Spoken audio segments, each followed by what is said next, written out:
Movie के शुरू में हम एक चाइनीज आदमी को देखते हैं जो कि लंदन की पुलिस से बच रहा होता है क्योंकि उसने लंदन के बैंक से कुछ बहुत कीमती सामान चुराया था। उस आदमी के पीछे अभी भी लंदन पुलिस होती है, इसलिए वो उनसे बचने के लिए एक दरख्त का इस्तेमाल करता है और उसके ऊपर चढ़कर छुप जाता है। दरख्त के ऊपर से उस चाइनीज को एक साइंटिस्ट दिखता है जो कि अपना एक्सपेरिमेंट टेस्ट करने के लिए अपने नौकर को किसी मशीन में फिक्स कर रहा था। दरअसल ये मशीन एक कार थी जो कि 50 माइल्स पर आवर के हिसाब से सफर तय कर सकती थी। दरअसल मूवी में जो टाइम बताया जा रहा है वो 1890 का है और इस टाइम कोई भी कार इससे तेज नहीं चल सकती थी। यहाँ इस साइंटिस्ट का नौकर इस एक्सपेरिमेंट को करने के लिए इनकार कर देता है और कहता है मुझे अपनी जान बहुत प्यारी है, मैं इससे हाथ धोना नहीं चाहता, और ये कहकर वो वहाँ से चला जाता है। यहाँ उस साइंटिस्ट की उम्मीदें टूटने लगी थी क्योंकि यहाँ उसका साथ देने वाला कोई भी नहीं था और ये सब वो चाइनीज देख रहा था। यहाँ वो चाइनीज आदमी सोचता है कि मेरे पीछे तो वैसे ही पुलिस लगी है, क्यों ना मैं इसकी मदद ही कर दूं। इस काम से मैं पुलिस से भी बच जाऊंगा और इसकी भी मदद हो जाएगी। ये सोचकर वो साइंटिस्ट के पास चला जाता है और साइंटिस्ट भी उसे नौकरी दे देता है। अब साइंटिस्ट अपना एक्सपेरिमेंट स्टार्ट करता है। वो चाइनीज को एक हेलमेट देता है और उसे उस इंजन कार में बिठा देता है। उस साइंटिस्ट का एक्सपेरिमेंट कामयाब हो रहा होता है क्योंकि वो कार चलने लगती है और चाइनीज आदमी को अब वो स्पीड बढ़ाने को कहता है, लेकिन चाइनीज उस पर कंट्रोल नहीं कर पाता और एकदम स्पीड ज्यादा होने की वजह से वो कार पीछे से टूट जाती है और साइंटिस्ट जाकर एक टावर में लगता है, यानी टावर से बुरी तरह टकरा जाता है। यहाँ साइंटिस्ट तो बहुत खुश होता है क्योंकि उसका एक्सपेरिमेंट कामयाब जो हो चुका होता है, लेकिन चाइनीज इस काम से माफी मांग लेता है। उसको भी अपनी जान की परवाह होने लगती है और वो कहता है कि मैं ये काम नहीं करूंगा, जिस पर साइंटिस्ट उसे बहुत रोकता है। यहाँ साइंटिस्ट चाइनीज को समझा रहा होता है कि तुम प्लीज मेरे पास रुक जाओ, हम बहुत से एक्सपेरिमेंट साथ करेंगे। कि इतने में ही वहाँ दोबारा पुलिस आ जाती है और चाइनीज के पास उसके पास जाने के अलावा कोई रास्ता नहीं बचता। चाइनीज उस नौकरी के लिए दोबारा हामी भर लेता है और उस साइंटिस्ट के साथ उसके घर पर चला जाता है जो पुलिस से बचने के लिए एक बहुत अच्छी जगह थी। अब यहाँ साइंटिस्ट के घर पर वो दोनों इकट्ठे होते हैं।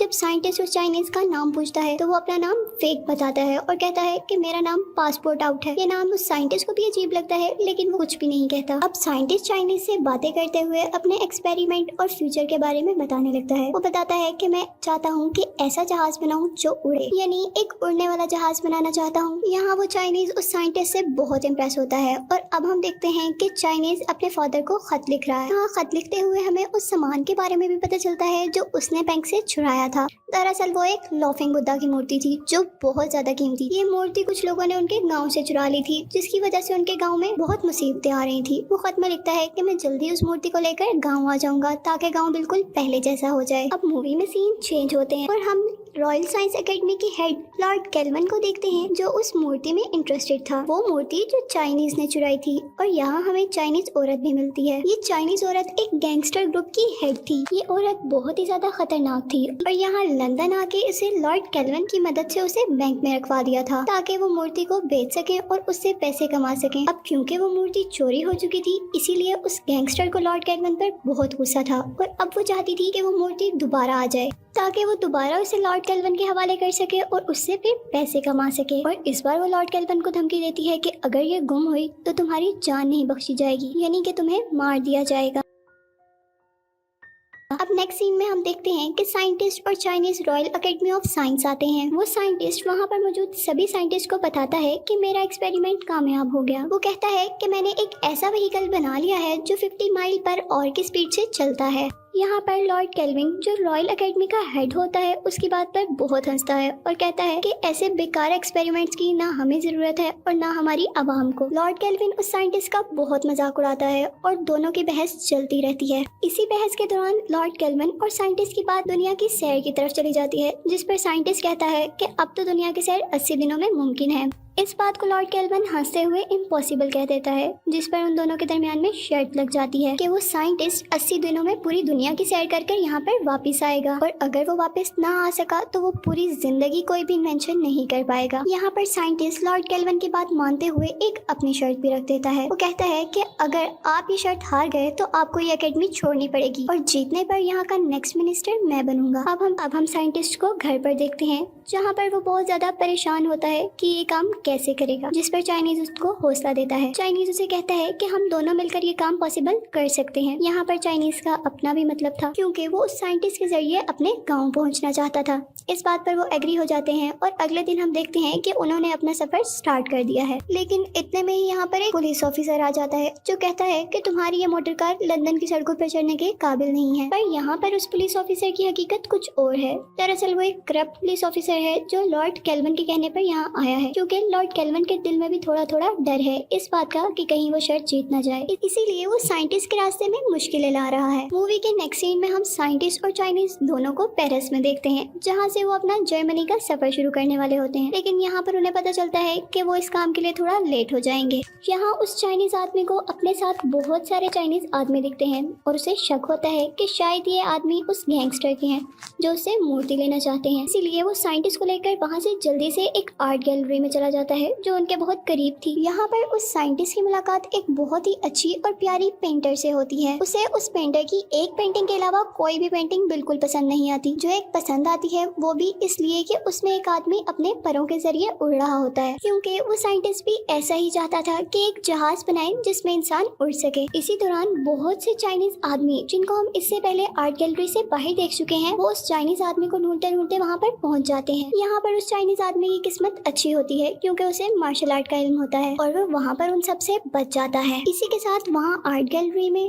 आर्ट गैलरी का मालिक उस पेंटर को ये कहकर बाहर निकाल देता है कि तुम्हारी पेंटिंग्स बहुत बेकार होती हैं, जिस पर उसका दिल टूट जाता है और वो साइंटिस्ट से रिक्वेस्ट करती है कि क्या तुम मुझे भी अपने साथ जर्मनी ले जा सकते हो। यहाँ पर वो तीनों जर्मनी तक का सफर एक हॉट एयर बलून की मदद से तय करने की सोचते हैं। बदकिस्मती से यहाँ पर दोबारा उस गैंगस्टर के आदमी आ जाते हैं और पासपोर्ट आउट को पकड़ने लगते हैं, लेकिन यहाँ पर भी पासपोर्ट आउट कामयाब हो जाता है और साइंटिस्ट के साथ अपना सफर जारी रखता है। अब यहाँ साइंटिस्ट के पूछने पर पासपोर्ट आउट दोबारा एक झूठ बोल देता है और कहता है कि ये सारे आदमी मेरे गांव के थे और हम काफी अरसे बाद मिले थे, इसलिए वो चाहते थे कि मैं यहाँ से ना जाऊँ। ये बात साइंटिस्ट तो मान लेता है, लेकिन वो लड़की उसका झूठ पहचान लेती है। इसके बाद हम उन सबको एक ट्रेन में देखते हैं, जहाँ पर साइंटिस्ट को लगता है कि इस ट्रेन की स्पीड कम है और हम पहुँचते पहुँचते लेट हो जाएंगे, इसलिए वो ट्रेन के ड्राइवर के पास जाकर स्पीड बढ़ाने को कहता है। इसी दौरान पीछे से वो पेंटर पासपोर्ट आउट को कहती है कि मैं जानती हूँ ना तुम्हारा नाम पासपोर्ट आउट है और ना ही वो लोग तुम्हारे गाँव के थे, और कहती है कि तुम मुझे सारी कहानी सच सच बता दो, नहीं तो मैं उस साइंटिस्ट को बता दूंगी। इस बात पर पासपोर्ट आउट अपनी मूर्ति निकालता है और उस गैंगस्टर के बारे में भी सब कुछ बता देता है। यहाँ पर लेडी दोबारा उस आदमी को धमकाती है और कहती है कि अब मुझे तुम्हारा सच बिल्कुल पता है और मैं ये साइंटिस्ट को भी बता सकती हूँ, लेकिन एक शर्त है जिसके बारे में ये नहीं बताऊंगी। चाइनीज उसकी शर्त मान लेता है, जो कि ये होती है कि वो उसके साथ सफर कंटिन्यू कर रखना चाहती थी, जर्मनी में छोड़कर ना जाए, क्योंकि अब वो लड़की साइंटिस्ट को पसंद करने लगी थी। इसके बाद पासपोर्ट आउट साइंटिस्ट से बात कर भी लेता है और साइंटिस्ट भी उसकी बात मान लेता है। अब यहाँ हम देखते हैं कि वो लोग तुर्की के सफर पर थे कि वहाँ दोबारा वही पुलिस ऑफिसर आ जाता है। अब जैसे ही वो पासपोर्ट आउट को हथकड़ी लगाने लगता है तो पासपोर्ट आउट उसे खिड़की से नीचे गिरा देता है और इस तरह वो ट्रेन से बाहर गिर जाता है। तुर्की पहुँचने पर वहाँ का बादशाह इन लोगों को अपने महल में इन्वाइट करता है। साइंटिस्ट तो वहाँ नहीं जाना चाहता था, लेकिन वो सोल्जर उसे जबरदस्ती वहाँ ले जाते हैं। महल में पहुँच वो देखते हैं कि वहाँ पर गाने बजाने का माहौल था और एक बहुत खूबसूरत की मूर्ति, और यहाँ पर बादशाह खुद गाना गा रहा था। बादशाह इन लोगों को एक बहुत ही शानदार दावत देता है और इस दावत के दौरान उस बादशाह को वो पेंटर बहुत पसंद आ जाती है। और जब बादशाह उस पेंटर की तारीफ कर रहा होता है तो उसी टाइम साइंटिस्ट भी बोलता है कि ये उस वक्त सबसे प्यारी लगती हैं जब ये पेंटिंग कर रही होती हैं। यहाँ पर उस लड़की को लगता है कि अब साइंटिस्ट भी उसे पसंद करने लगा है, जिसको देखकर उसके मुंह पर बहुत ज्यादा मुस्कुराहट आ जाती है। अब जब वो तीनों वहाँ से वापस जाने लगते हैं तो बादशाह उस पेंटर को रोक देता है और कहता है कि मैं अब इससे शादी करूंगा। इस बात पर साइंटिस्ट गुस्सा करता है, लेकिन बादशाह को फर्क नहीं पड़ता और वो अपने सिपाहियों को कहकर उसे वहाँ से निकलवा देता है। अब जब उन दोनों के पास कोई रास्ता नहीं रहता तो अचानक उनके दिमाग में आइडिया आता है और वो बादशाह की फेवरेट मूर्ति को उठाकर गिराने की धमकी देते हैं, जिस पर बादशाह लड़की को वापस कर देता है। और इसी के साथ साइंटिस्ट उसे कहता है कि तुम और तुम्हारे सिपाही यहाँ से किसी दूर कमरे में चले जाएं। बादशाह और सिपाहियों के वहाँ से चले जाने के बाद वो देखता है कि उससे उस मूर्ति का हाथ टूट गया है। यहाँ पर वो जल्दी से अपनी जान बचाकर भाग जाते हैं और उस हाथ से ही महल का दरवाजा लॉक कर देते हैं। और जब बादशाह अपनी मूर्ति को देखता है तो बहुत ही गुस्से से चिल्लाता है। और जैसे ही ये सब लॉर्ड केल्विन को पता चलता है कि वो इंडिया पहुंच चुके हैं तो उसके दिमाग में एक आइडिया आता है और वो सोचता है कि क्यों ना इंडिया में मौजूद ब्रिटिश हुकूमत की मदद से इनको पकड़वा दिया जाए और कुछ दिन जेल में बंद रहेंगे तो इसका सफर देर से होगा। और यहाँ पर कुछ ऐसा ही होता है, ब्रिटिश आर्मी के लोग उन दोनों को ढूंढने लगते हैं और यहाँ पर साथ ही साथ उस गैंगस्टर के भी लोग आ जाते हैं जिसको लाफिंग बुद्धा की मूर्ति चाहिए। यहाँ पासपोर्ट आउट गैंगस्टर के लोगों को मारकर और आखिर ब्रिटिश पुलिस से बचकर वो लोग चाइना पहुँच जाते हैं। चाइना में लोग पासपोर्ट आउट को किसी और नाम से पुकार रहे होते हैं और उसके गांव वापस आने पर बहुत ज्यादा खुश होते हैं। साथ ही साथ उस गांव में पासपोर्ट आउट की तस्वीरें देखकर वो साइंटिस्ट बहुत ज्यादा अजीब फील करता है और जैसे ही वो पासपोर्ट आउट से पूछता है तो पासपोर्ट आउट बहुत शर्मिंदा होकर उसे सब कुछ बताता है। यहाँ साइंटिस्ट बहुत ज्यादा दुखी हो जाता है और जब उसे पता चलता है कि पेंटर को भी ये बात पता है तो उसका दुख और ज्यादा बढ़ जाता है। अब साइंटिस्ट उन दोनों को यहाँ पर छोड़ के जाने का फैसला करता है, लेकिन जैसे ही बाहर जाता है तो गैंगस्टर के लोग उसे पकड़ लेते हैं जिनको मूर्ति वापस चाहिए थी। और अब नेक्स्ट सीन में हम देखते हैं कि वो तीनों एक लकड़ी के रैक में बंद हैं। अब वहाँ पर गैंगस्टर का एक आदमी उनसे मूर्ति के बारे में पूछता है जिसके बारे में कोई कुछ भी जवाब नहीं देता और फिर वो लोग साइंटिस्ट को मारने लगते हैं, जिस पर पासपोर्ट आउट कहता है कि अगर तुम्हें लड़ना ही है तो मेरे से आके लड़ो। और इस बात पर वो सिपाही पासपोर्ट आउट को खोल देते हैं, पर यहाँ पासपोर्ट आउट जीतने में कामयाब नहीं हो पाता क्योंकि इस बार सिपाही बहुत ज्यादा थे और पासपोर्ट आउट तो सिर्फ एक। और इतने में ही हम देखते हैं कि वहाँ पे 10 टाइगर्स आ जाते हैं। 10 टाइगर मार्शल आर्ट के माहिर और उस गांव के सिपाही होते हैं। वहाँ पर वो टाइगर सिर्फ 9 थे और यहाँ पर हमें पता चलता है कि पासपोर्ट आउट भी एक टाइगर है, यानी मार्शल आर्ट का माहिर। इसके बाद हम देखते हैं कि वो साइंटिस्ट पासपोर्ट आउट और उस पेंटर को गुड बाय कहकर वहाँ से निकल जाता है और अमेरिका पहुँचता है। अमेरिका में उसका सामना एक फ्रॉड लेडी से होता है जो उसके सारे पैसे लेकर भाग जाती है और ऐसे में उसका सफर करना तो दूर, उसके लिए खाने के लिए भी मुश्किल हो जाती है। यहाँ पर हम देखते हैं कि पासपोर्ट आउट और पेंटर साइंटिस्ट को ढूंढ निकालते हैं और उससे माफी मांग लेते हैं। अब साइंटिस्ट भी यहाँ पर उससे माफी मांग लेता है।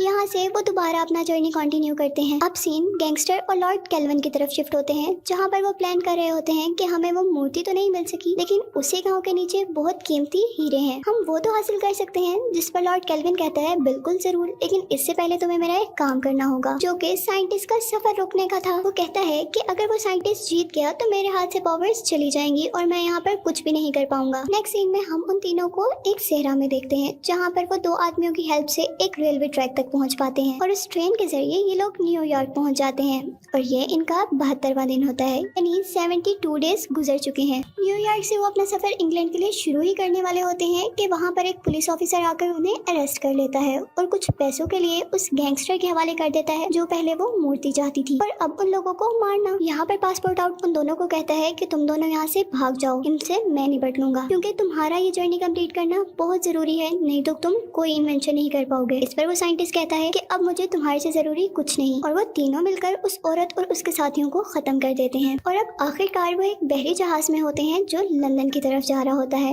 लेकिन यहाँ पर साइंटिस्ट एक कैलकुलेशन करता है और उसे पता चलता है कि ये जहाज टाइम पर लंदन नहीं पहुँचेगा। बदकिस्मती से उस जहाज का ईंधन भी खत्म हो जाता है जिससे वो जहाज चल रहा था। यहाँ पर साइंटिस्ट के दिमाग में एक बहुत ही कमाल का आइडिया आता है और वो सोचता है कि वो क्यों ना इस बहरी जहाज से एक हवाई जहाज बना ले और वो इसके कैप्टन से ये जहाज ये कहकर ले लेता है कि जब मैं वापस पहुँच जाऊंगा तो तुम्हें एक जहाज दे दूंगा। कैप्टन उसका फैन होता है और ये सोचकर वो जहाज दे देता है कि इसकी जीत के बाद हमारी जीत होगी। साइंटिस्ट उस बहरी जहाज की मशीनरी और लकड़ी यूज करके एक हवाई जहाज बना लेता है। यहाँ पर उस साइंटिस्ट का जहाज तैयार था जो सफर के लिए उन्हें कहीं पे भी ले जा सकता था। आसमान में कुछ ही देर के सफर के बाद वो लंदन की सतह पर होते हैं, लेकिन वहाँ पर उस जहाज की रस्सियाँ टूटने लगती हैं और वो अचानक क्रैश लैंडिंग लंदन में करते हैं। अब लंदन में उनका सामना लॉर्ड केल्विन से होता है जो कि उन्हें बताते हैं कि तुम शायद हार चुके हो और तुम्हें अरेस्ट करवा दिया जाएगा। लेकिन उतने में ही वहाँ पर वो पुलिस ऑफिसर आ जाता है जो लॉर्ड केल्विन के लिए काम कर रहा था और वो वहाँ पर मौजूद सभी लोगों को लॉर्ड केल्विन की सच्चाई बता देता है। और लॉर्ड केल्विन कहता है कि मैंने वाकई में इसका सफर रोकने की कोशिश की थी, तो तुम सब क्या कर सकते हो। इतने में ही पीछे वहाँ पर क्वीन आ जाती है। वो ये सब सुनकर हैरान हो जाती है और लॉर्ड केल्विन को अरेस्ट करवा देती है। यहाँ पर क्वीन उसे कहती है कि मुझे तुम पर फख्र है और आज से तुम ही रॉयल अकेडमी ऑफ साइंस के मिनिस्टर हो। और इसी के साथ वो ये भी बताती है कि आज डे 79 है और तुम्हारे पास एक दिन और है। जिसे सुनकर पासपोर्ट आउट बताता है कि जब हम कोई मुल्क पार करते थे तो मैं तुम्हारी घड़ी 1 घंटा आगे कर देता था और जैसे ही हमने 24 मुल्क खत्म किए तुम्हारी घड़ी 24 घंटे आगे हो गई। और इस तरह वो साइंटिस्ट फील्ड अपनी शर्त जीत जाता है और मूवी यहाँ पर खत्म हो जाती है।